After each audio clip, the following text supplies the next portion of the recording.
नमो लोये सर्वसाहूणम् हीनात्मा बुद्धितात्मैव परत्वेनैव चापरम् अक्षयानन्तबोधाय तस्मै सिद्धात्मने नमः। परमाणविक ग्रंथ श्री समाधि तंत्र में 51वां श्लोक है, जो बताता है कि इंद्रियों से क्या दिखता है और हम स्वयं को कैसे देखते हैं। यत् पश्यामीन्द्रिये तन्मे नास्ति यन्नियतेन्द्रियः अन्तः पश्यामि सानन्दं तदस्तु ज्योतिरुत्तमम्। मतलब जो इंद्रियों के द्वारा मैं देखता हूँ तत् में नास्ति, ये सिंपल वाक्य, इसको अपने को हजारों लाखों करोड़ों बार अनुभव करने की, विचार करने की ज़रूरत है, क्योंकि इससे भिन्न जो बात है उसका अपन असंख्यातों बार अनुभव करते हैं। जो इंद्रियों से दिखता है वह मैं हूँ, इसका अनुभव असंख्यातों बार करते हैं, क्योंकि बार बार जो बिना बुद्धि के अबुद्धिपूर्वक चल रहा है तो वो यही चलता है, जो यह है वह मैं हूँ, जो यह है वह मैं हूँ। तो उस धारा को तोड़ने के लिए बुद्धिपूर्वक इस विचार की आवश्यकता है कि जो इंद्रियों के द्वारा दिखता है वह मैं नहीं हूँ। देखो कल आपसे ये कहा था, यदि हम ये मानते हैं जो इंद्रियों से दिखता है वही मैं हूँ और वही जीव है, तो हम भगवान के दर्शन भी नहीं कर सकते, कि भगवान को भी हम इतना ही मानते हैं, जो दिख रहे हैं वो भगवान है और फिर वो उसके अलावा कोई भगवान नहीं है, जबकि भगवान चेतन आत्मा है, देह के भीतर देव हैं, देव हैं इसलिए देह की भी पूजा है। देव ही ना हो तो फिर इस शरीर रूपी भगवान की भी क्या आवश्यकता, क्या उसकी उपयोगिता है। इसलिए वास्तविक भगवान को जानने के लिए भी आवश्यक है। तो उन्होंने कहा था यत नियतेन्द्रिय, नियत इंद्रिय होकर के, इंद्रियों को नियंत्रण में करके फिर मैं अंतः पश्यामि, भीतर देखता हूँ। तो इंद्रियों को नियंत्रण में करने का मतलब क्या है, बांध दो। एक तो नियंत्रित करते, किसी को बांध दिया, कहीं पर उसको बाड़ा लगा दिया, पशु को लगा देते जैसे। तो इंद्रियों को कैसे बांधे, इंद्रियों को अपने विषयों में नहीं जाने देना।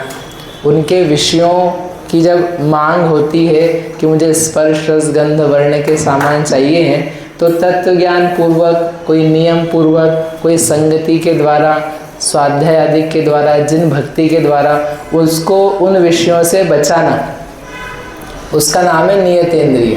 जैसे बच्चा है और बच्चा गलत संगति में जाता है, तो संगति से अपने को बचाना है तो उसका नियंत्रण करना है। तो कैसे नियंत्रित करेंगे नितेश भैया? आपके बच्चे को वो गलत संगति में जा रहा है तो नियंत्रित करने के लिए क्या करेंगे? मारेंगे, पीटेंगे उसको? नहीं, रोक तो लगा नहीं, लेकिन कैसे रोक लगाओगे? रोक लगाने का क्या तरीका आपके पास? कुछ नहीं, घर के दरवाजे बंद करेंगे, बंद कर देंगे उसको। अच्छा, तो उसका विकास भी रुक जाएगा। तो कोई एक ही उपाय नहीं है। पॉइंट ये कहना है मुझे, क्या कि कभी प्यार से, बेटा ऐसा नहीं, ऐसे लोगों की संगति में नहीं रहते, कभी डांट से, ऐसा बिल्कुल नहीं रहना, कभी रोक से नहीं जाना, आज वहाँ नहीं जाना, तो कभी पिटाई के द्वारा, उम्र देख के हो हर कभी नहीं, कभी पिटाई के द्वारा, कभी उसको उसके मन के दूसरे सामान दिलवा के, उसका मन गलत संगति में जा रहा है तो अच्छा लग रहा था ना इसलिए जा रहा है, तो कहीं और उसको अच्छा लगवाओ, मन डाइवर्ट करो उसके द्वारा। कभी जगह बदलवा करके, कभी उसका उपयोग जो फ्री बैठा हुआ है, खाली बैठा हुआ है, उस खाली उपयोग को किस जगह कंस्ट्रक्टिवली, सृजनात्मक अच्छे कार्य में लगवाया जा सकता है, उसके द्वारा। कभी अच्छे लोगों की संगति के द्वारा, गुरुओं की संगति के द्वारा। चलो एक काम करो, चातुर्मास आया तो मैं ना सुबह शाम दोपहर कभी आहार के लिए जाना, प्रवचन के लिए जाना, क्लास के लिए जाना, वैयावृत्ति के लिए जाना, ऐसा करके उसको संगति दिलवाई। उत्तम पुरुषों की, गुरुओं की, त्यागियों की, अच्छे व्यक्तियों की संगति दिलवाई। तो क्या किया अपन ने? उपाय। किस बात के लिए? नियंत्रित करने के लिए। ठीक है, कभी भाई तुम्हें पूजन करो, भक्ति करो, स्वाध्याय करो, पढ़ोगे तो अपना मन तुम्हें समझ में आएगा, अपन किस कुल के हैं, अपना गौरव क्या है, और ये हीन कुल के जहाँ संगति तुम्हारी जा रही खाने पीने उठने बैठने पीने कुछ में भी, तो वो बदलेगी। तो उस ज्ञान के द्वारा, मतलब नियंत्रित करने का कोई एक ही उपाय नहीं है, अलग अलग उपाय है। इस बात को नहीं समझ पाते माता पिता, तो वो बच्चे को बस एक ही तरीके का, तो बंद हो जा, तेरे से कोई बात नहीं करे, इसको ताले में लगा दो, जाना आना बंद कर दो, वो एक उपाय है, हम स्वीकार करते हैं। लेकिन हर समय वही एक उपाय नहीं है, अलग अलग उपाय। इस बात का अपने को ज्ञान होना चाहिए, और प्रयोग कब किसका करना है, किसके द्वारा करवाना है, इस बात की अपने को विवेक होना चाहिए। तब तो आपका पालन पोषण अच्छे से होगा। ऐसे के ऐसे इंद्रियों को नियंत्रित करना है, तो कैसे नियंत्रित करें? नियम ले लो, नियम ले लो आप। नियम एक उपाय है। कई बार नियम काम नहीं करता है, कुछ और करना पड़ता है, उससे ही बढ़ के काम किया जा सकता है। प्रायश्चित दिलवाना पड़ता है, कभी प्रायश्चित काम आता है। कभी गुरुओं की संगति में रहो तो संयमियों के साथ रहोगे, इंद्रियां अपने आप ठंडी रहेगी, वो अपने विषय में वैसी प्रवृत्ति नहीं करेगी। कभी उसको उपयोग कहीं और लगवाओ, उससे बेहतर जगह लगवाओ, सामान अच्छे दिखाओ, आगे का भविष्य दिखाओ, भगवान बनना है, नरक नहीं जाना है। अनेक अलग अलग उपाय हैं, तो उन उपायों के द्वारा उन्होंने कहा नियत इंद्रियों को नियंत्रित करो। तो क्यों करने की जरूरत पड़ रही है? बताया ना कि वो काम नहीं दे रही है, उसके द्वारा वो नहीं दिख रहा है जो मुझे देखना है। क्या देखना है मयंक भैया, क्या देखना है आपको? स्वयं को, अपनी आत्मा को, अपने जीवत्व को, अपने चैतन्य भाव को, उसको देखना है। इंद्रियों से तो नहीं दिख रहा, वो मुझे देखना है। अब प्रॉब्लम यहाँ पे बस इतनी सी है कि देखने की इच्छा नहीं हो रही, देखने की जिज्ञासा नहीं हो रही, देखने का ऐसा नहीं लग रहा कि नहीं देखने लायक। जैसे महाराज आएंगे तो कैसा होगा, आहार होगा तो कैसा होगा, भट्टाचार्य का कार्यक्रम था कैसा होगा, तो सबके लिए क्या रहती है, ठीक है एक बार तो चलो देख के आते हैं। मतलब पूरे इंदौर भर के लोग जो थे, कैसे ही संप्रदाय का हो, चलो एक बार तो देख के तो आए, मंडप कैसा है, कार्यक्रम कैसा है, साधु इतने एक साथ कैसे दिखते हैं, 1 घंटे के लिए ही सही, बोले बहुत भीड़ है, ठीक कैसे भी करके मैनेज करके दे हैड जिज्ञासा, चलो देख के आते, तो व्यक्ति देखने आ जाता है।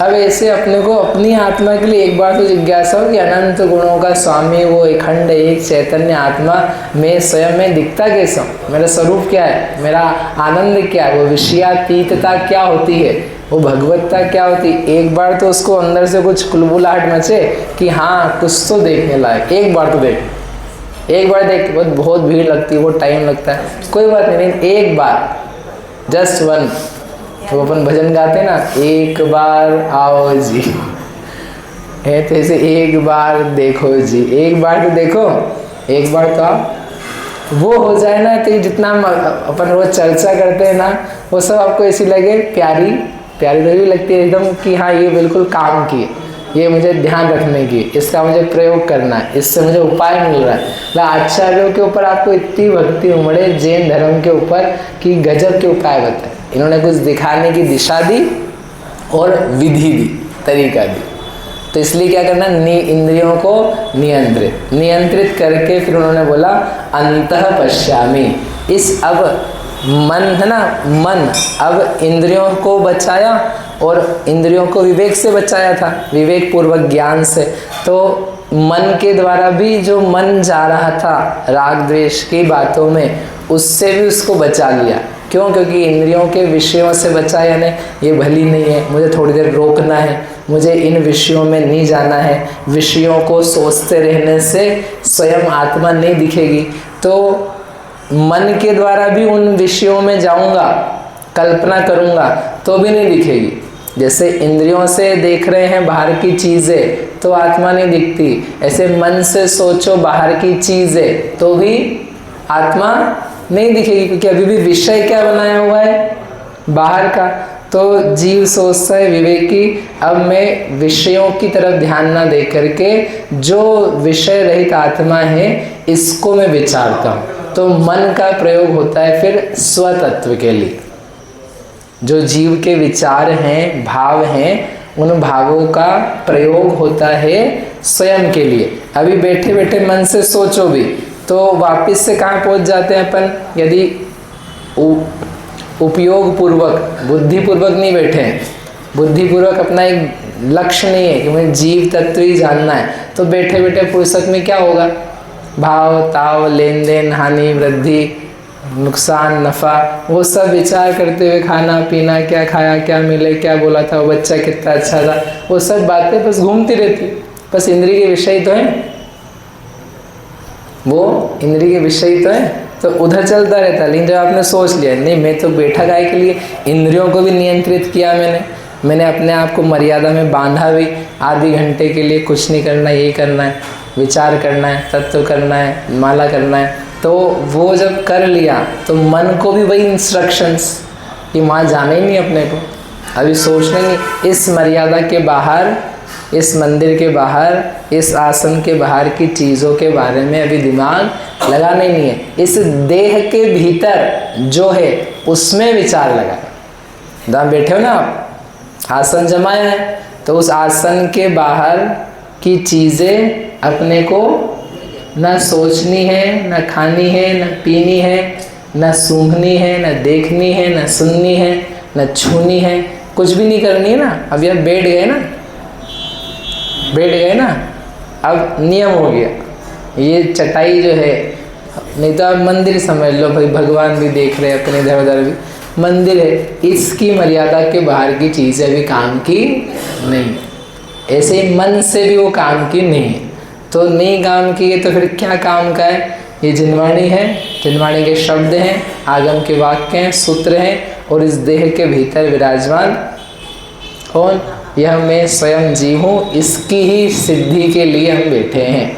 तो हम विचार करते, तो अंतः पश्यामि, तो वो भीतर देखने का प्रयास। आप पूछ रहे थे दिखेगा कैसे, तो प्रयास करेगा तो दिखेगा।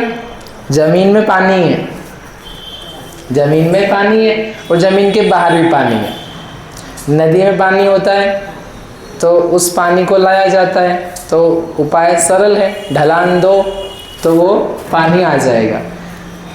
और एक जमीन के नीचे पानी है, वो कैसे निकलेगा, वो जमीन के नीचे, उसके ऊपर पत्थर और चट्टान मिट्टी सभी है, तो जमीन के भीतर का पानी बाहर कैसे निकलेगा, कैसे निकलेगा, खोदना पड़ेगा।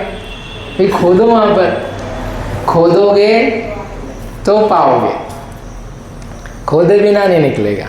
ऐसे इस जीव, इस शरीर के भीतर आत्म तत्व है, लेकिन कैसे मिलेगा, खोदोगे, देखोगे, निकालोगे, प्रयास करोगे तो प्राप्त होगा। एक तो ऊपर बहता पानी है, तो ऐसे ऊपर बहते हुए सारे 5 इंद्रिय के विषय, उसमें ज़्यादा मेहनत थोड़ी ना करनी पड़ती, वो तो जहाँ दिखा चीज़ वहाँ उपयोग लग गया, समझ में आ गया, ये लाल है, ये पीला है, ये नीला है, ये खट्टा है, ये मीठा है, कड़वा है, हल्का भार, सब आ गया, तो वो तो सीधे ही बह गया। लेकिन यदि भीतर जमीन का पानी निकालना है तो उसके लिए मशीनें लगती है, समय लगता है, मोटर लगती है, बिजली लगती है, बहुत सारा प्रयास रहता है। तो निज शरीर के भीतर कोई आत्म तत्व है, इसके जानने के लिए क्या लगता है, मेहनत लगती है। अंतः पश्यामि, उन्होंने लिखा ना स्पष्ट है, भीतर देखता हूँ, इंद्रियों को नियंत्रित करके भीतर देखता हूँ, तो क्या दिखता है, दिखता है कुछ, ज्योति ही उत्तमम, श्रेष्ठ ज्योति, ज्ञान स्वरूप, ज्योति यानी प्रकाश, प्रकाश स्वरूप कौन है, ज्ञान, ज्ञान स्वरूप, सानंदम, आनंद सहित, ज्योति ही, ज्योति उत्तम श्रेष्ठ, तत् अस्तु में, वह मैं हूँ, वह जो ज्ञान स्वरूप ज्योति प्रकाशित होती है आनंदमयी, वह मैं हूँ। देखो मेहनत बहुत लगती है पानी निकालने में, लेकिन जब निकलता है तो कितनी खुशी होती है। नीचे 300, 400, 500 फुट जा कर के क्या मिलता है, पानी मिलता है। जब तक नहीं मिलता है तो रात भर अभी तक नहीं निकला, निकला क्या, कितना फुट गहरा है, गहरा गहरा, अच्छी मेहनत करी 1 रात 2 रात, वो जब निकलता है तो सबको खुशी होती है, आस पड़ोस वालों को भी खुशी होती है, हमको ही पानी मिलेगा। इनके आ गया है, क्यों नितिन जी आपके आ गया है तो हमको भी खुशी है कि चलो कोई बात नहीं, अपन यहाँ नहीं रहेगा तो मिल जाएगा। ऐसे ही जिसको मिलता है उसको देख करके दूसरे लोगों को भी खुशी होती है, अरे इनको मिला है, इनके माध्यम से हमको भी थोड़ा उपदेश मिलेगा, ज्ञान मिलेगा, तत्व मिलेगा। दीक्षा देख करके अन्य लोगों को ही प्रसन्नता होती है, ये तो खुद कल्याण करेगा परंतु इनके माध्यम से हमको ही मिलेगा। ऐसे अंतः पश्यामी, अंतरंग में उस सानंद ज्योति को मैं देखता हूँ। हम आप सब भी देखें। बोलो महावीर भगवान की।